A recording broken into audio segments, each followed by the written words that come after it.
thought you were being kind when you told me nothing ever lasts forever. In 2016, I was pretty miserable. At the beginning of the year, my band had broken up and it had barely been hanging on, and I was broke. And so I was driving around this like smoking, busted Toyota Celica that would stall at every red light. And I was just cranking it every time the light would turn green. And so I've got nothing going for me, and I'm working this dead-end restaurant job. There was a person at the restaurant that I wanted to be friends with, and they, like so many people in my past, insisted that I should be friends with her really annoying boyfriend. I wanted to hang out with this person whose name is Elizabeth. I wanted to hang out with Elizabeth.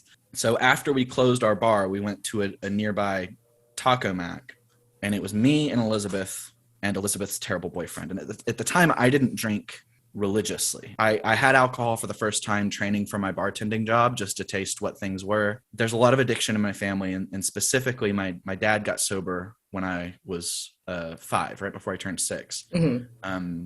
So he got sober at a rehab facility called Ridgeview. Anyway, so I didn't drink at all, and we go to this Taco Mac, and it's noisy and unpleasant, and I don't even really get to talk to Elizabeth because her boyfriend wants to grill me on the fact that I'm not drinking. I don't even remember what exactly I said, but I said something really dark to the guy. The whole table got quiet, and it was really awkward, and then we all left. This is December 30th, 2016, so it's the night before New Year's Eve. I text myself in a text message line ideas I have, which is bad because you lose them, you don't remember that you sent them. It's really bad. I've written some of my better songs in this way. Mm-hmm.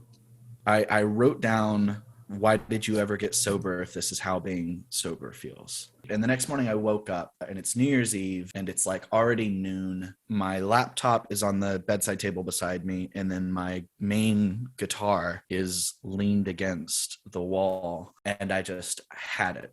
All these separate ideas that I had been sort of noodling with for the past several months came together, and I had a song that I decided to call Ridgeview, after the rehab center where my dad had gone and my mom had gone. And a few years earlier, when I washed out of college because I couldn't get out of bed, I couldn't afford to go to. I said to my dad, I think maybe I need to go to Ridgeview. And he said that, that he would try to help me, but that this is what it costs. Mm. And of course, one of the most stressful things in my life was poverty. So there was not a lot of point to spending money to go to a rehab facility only to come out of it deeper in debt than I had gone in. And so I sort of imagined a version for my life where I'd gotten to go there. For the first 2 hours, I wrote the song. It's this really simple, like 4-chord folk song about having gotten out of a rehab center and then calling your dad and apologizing, kind of. And so I decided I'm going to record this song and release it all in one day, and then I'm going to go to a New Year's Eve party, and maybe somebody's going to kiss me. By the time I hit publish, it was 12:15 a.m. Anybody who was going to kiss me had either kissed someone else or given up and gone home. I put it out, and then I sent it to like 10 people. Elizabeth was walking around the house with her laptop in her hand, open to Bandcamp, playing it on repeat. And within a few days, dumped that boyfriend. And maybe 6 weeks later, we were living together.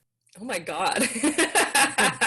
And then the song came out, and it's the only song of ours that's ever gotten any press. It allowed for Dead Selves to become a real band and really made everything possible. Why did you ever get sober? This is how